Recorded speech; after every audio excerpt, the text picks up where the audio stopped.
Pakistan sir हालात का मारा हुआ है, जब आप ये कहते हैं ना तो हम हिंदुस्तानियों को बड़ी तकलीफ होती है सर, क्योंकि पाकिस्तान हालात का नहीं सर। यही बात तो काटजू साहब कह रहे थे, यही बात दीपक सर कह रहे थे कि पाकिस्तान जो है वो आतंकवाद की अपनी दोधारी नीति का मारा हुआ है, पाकिस्तान जो है अपनी फौज का मारा हुआ है सर, हालात का मारा हुआ नहीं है। पाकिस्तान इस वक्त जिस स्थिति में है सर, ये पाकिस्तान ने खुद अपने पैरों पर कुल्हाड़ी मारने वाली जो मिसाल है ना सर, वो पाकिस्तान पर फिट बैठती है। काटजू साहब आ जाइए सर, उसके बाद दीपक वोरा सर के पास चलूं। मैं 3 नुक्ते संक्षिप्त में इफ्तिखार भाई के सामने रखना चाहता हूं।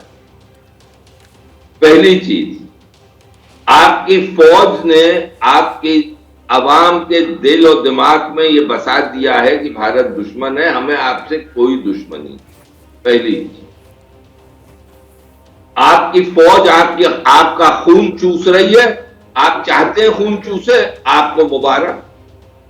फ्रीडम ऐप से सीखकर आप कड़कनाथ मुर्गियों का पालन करते हैं क्या? अगर ऐसा है तो आप अपनी मुर्गियों को 1 करोड़ फ्रीडम ऐप के जो ग्राहक हैं उन्हें बिना किसी खर्चे के आप उसे बेच सकते हैं। दूसरी चीज, तालिबान को आपने 20 साल पनाह दी और मैं आपके जो फौज है और आपके डिप्लोमेसी को दाद देता हूं कि आपने अमेरिका को शिकस्त दी।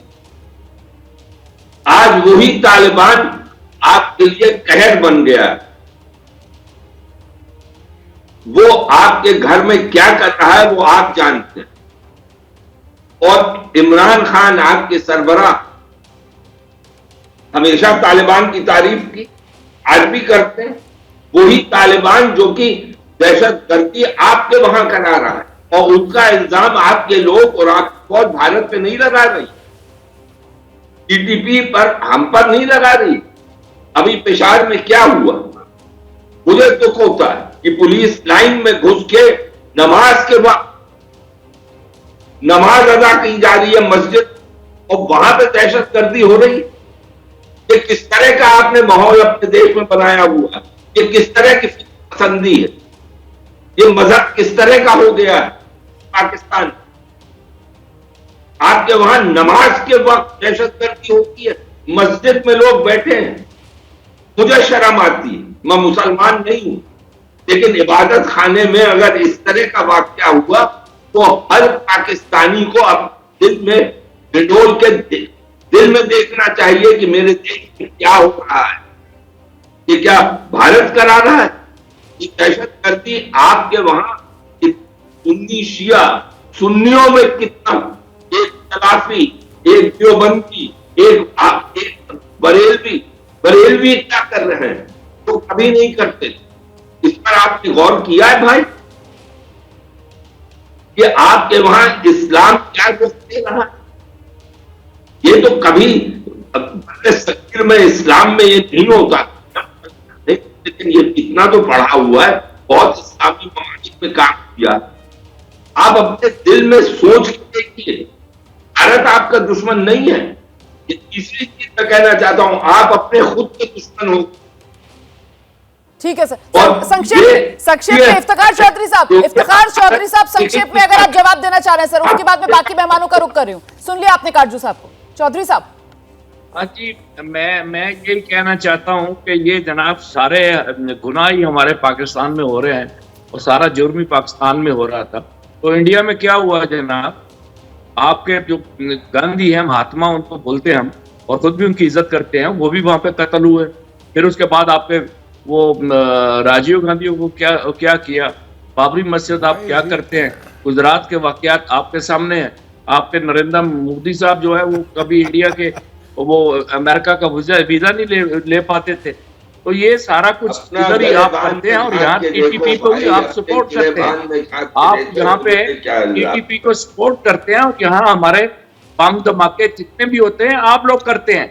ये आप अपना जो है वो क्या कहते हैं, अपना वो जो मुझे चलो, नाम नहीं याद आ रहा कोई इस बात वक्त। नहीं सर, आप तो वो सोच कह लीजिए रहे थे चौधरी कि साहब, मैं, आप सोच लीजिए दाता सर, साहब के सोच पास लीजिए सर। बैठक करता आपने तो था। बड़ा आसान रास्ता निकाल लिया और सर, ये आपने आप आसान और आप पाकिस्तान के हमारे लिहाज साथ से बड़ा बात करो। पॉपुलिस्ट सारा रास्ता मामला निकाल लिया। खराब मैं आपके पास था। दोबारा इसलिए आई सर क्योंकि मुझे ऐसा लग रहा था कि एक शानदार चर्चा हो रही है, मुझे ऐसा लग रहा था कि यहाँ पर तर्क पर बात हो रही है। काटजू साहब जिस शानदार तरीके से एक के बाद एक पॉइंट्स आपके सामने रख रहे हैं, तो नहीं, शायद शानदार आपकी तरफ से भी चर्चा आपकी तरफ से भी पाकिस्तान कुछ के लिए बौद्धिक आप तौर पर, बुरा सोचते हैं। बौद्धिक लिहाज से कुछ अच्छा जवाब सामने निकल कर आएगा। लेकिन सर आप आ गए वही नेताओं वाली पॉपुलिस्ट जबान पर। मुझे लगता है जरा जल्दी से आप वोरा सर को लेकर आएंगे इस चर्चा में। वोरा सर, विवेक सर ने कितनी विनम्रता के साथ बात अपनी सामने रखी है, इफ्तिकार भाई भाई शब्द प्रयोग किया है। सर मुझे जो लगता है, मैं डेवलपमेंट इकोनॉमिस्ट हूँ। मैडम आप मुझे एक मिनट दें। 1991 में हमारा देश भी इसी दौर से गुजरा था। 35% हमारी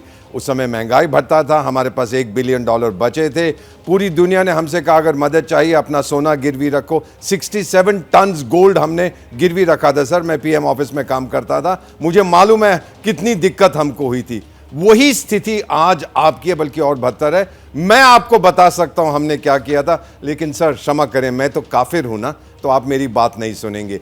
आपकी समस्या आज सर विनम्रता से कहता हूं आग लगी हुई है, पर अंग्रेजी में कहते हैं कि सर क्षमा कीजिए मैंने आपको इंटरप्ट नहीं किया था, ये हमारी ट्रेनिंग है इंडियन फॉरेन सर्विस में। सर आपके जो टॉप डिप्लोमेट हैं वो तो गंदी गालियां देते हैं हमारे प्रधानमंत्री को, हम लोग ये नहीं करते सर, हमारी ट्रेनिंग नहीं है, क्षमा कीजिए।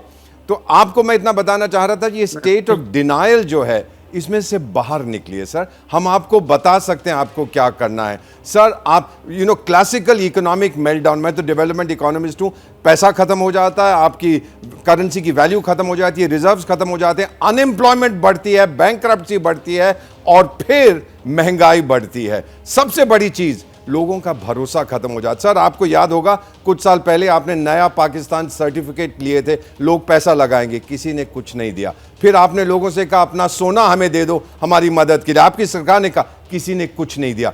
आपका जो इस्लामिक देश है मलेशिया, उसने आपके जहाज को जब्त कर दिया कि जब तक आप किराया नहीं दे पाए जिस कंपनी ने आपको जहाज लीज पे दिया। सर अंतर्राष्ट्रीय समुदाय में आप जानते हैं सर, जहां पर मैं जाता हूं, मैं बहुत घूमता हूं, वो मेरा पासपोर्ट देख के कहते हैं Indian national, no problem, go through, कोई सिक्योरिटी चेक की जरूरत नहीं है। और एक बार मैंने पूछा भी है कई देशों में, एक बार नहीं कई बार, कि अगर पाकिस्तानी होता, कहते फिर आपकी पतलून उतार के हम आपकी तलाश ले। Why sir? आप लोगों को इस बात का एहसास है? दूसरों पे आप जितना मर्जी इल्जाम लगाइए, अपने गिरबान में झांक के देखिए सर, हम लोग गुजर चुके हैं इस दौर पे। आज आप जानते हैं सर कि we are chairman of G20, जो दुनिया की सबसे बड़ी 20 शक्तियां हैं। G77 जो डेवलपिंग कंट्रीज है, 133 मेंबर है, काटजू साहब मुझसे कहीं बेहतर जानते हैं, उसमें भी हमारा प्रभाव है। हम तो राम सेतु हैं दोनों के बीच में sir. We are trying to unite the world. हम कहते हैं वन वर्ल्ड वन फ्यूचर, हम लोग क्या बात करते हैं वन प्लैनेट। आप क्यों नहीं स्वीकार करते इसको सर? छोड़ दीजिए, you can still self correct, अभी भी मौका है, सारी दुनिया आपसे करे, लेकिन आप फंसे हुए हैं। वो पुरानी सीडी जो आपकी है वो फंस गई है सर, तोड़िए उसको, अपने नौजवानों से कहिए तोड़ें उसको और बाहर निकलें sir. You have a future, उसको देखिएगा। बात कर रहे हैं पाकिस्तान की धोखेबाजी की, पाकिस्तान के डबल स्टैंडर्ड्स की। सवाल बड़ा ये हो रहा है कि जिस तरीके से रूस यूक्रेन युद्ध के दौरान अभी तक जो पाकिस्तान रूस पर निर्भर नजर आ रहा था, सस्ते तेल से लेकर गेहूं के आयात तक, वही पाकिस्तान खबर ये सामने आई कि यूक्रेन को गुपचुप तरीके से हथियार सप्लाई करने में जुटा हुआ है। अपनी जमीन का इस्तेमाल भी वो होने दे रहा है यूक्रेन तक हथियारों की सप्लाई के लिए, और इसके लिए बाकायदा वो पैसे ऐंठ रहा। तो पाकिस्तान का ये डबल गेम, मुझे लगता है सभी खास मेहमान हमारे साथ मौजूद हैं। जरा जल्दी से अजीम भट्ट का रुख करते हैं। अजीम साहब, भारी तो नहीं पड़ जाएगा आपको? देखिए, मैं पहले भी अपनी बात क्लियर कर चुका हूं कि अगर तो ये रिपोर्ट दुरुस्त है, क्योंकि मैं आपको इसकी रीजन बता देता हूं कि स्टेट पॉलिसी बड़ी वाजिया थी। स्टेट पॉलिसी अफगानिस्तान के जो है वो काबुल के फॉल ऑफ काबुल के बाद बड़ी वाजिया कर दी गई कि किसी भी बैरूनी जंग के अंदर नहीं घुसा जाएगा, क्योंकि अफगानिस्तान की जंग में घुस के जहां हमने फायदा थोड़ा बहुत लिया, नुकसान बहुत ज्यादा लिया। जो दीपक साहब ने भी बात की और बाकी आपके पैनलिस्ट ने भी बात की कि तालिबान की जो बातें थी, वो तालिबान को हमने अमेरिका ने बनाया, अपने लिए इस्तेमाल किया, लेकिन हमारे यहाँ वो से बनाए गए, तो उसका नुकसान आज आप देख रहे हैं। जिस तरह अभी लास्ट पैनलिस्ट बात कर रहे थे कि पेशावर के अंदर धमाका हुआ और वो सारे मामला हो रहे हैं, तो उससे भुगत हम रहे हैं। अमेरिका वो 7 समुंदर पार बैठा हुआ है, वो अपना काम करके निकल गया है, और वो जो गंद फैला के गया है उसका नुकसान पाकिस्तान को भुगतना पड़ रहा है। तो फिर स्टेट पॉलिसी बड़ी वाज़ेह की गई थी कि भाई किसी भी बैरूनी जंग के अंदर ना कूदा जाए।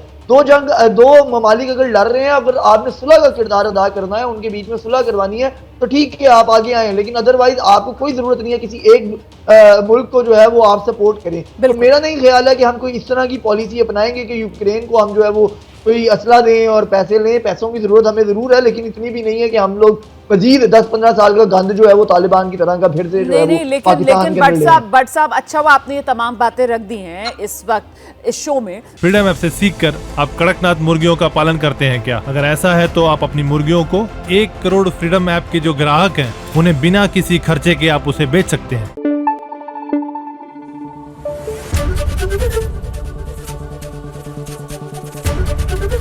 एबीपी न्यूज आपको रखे आगे।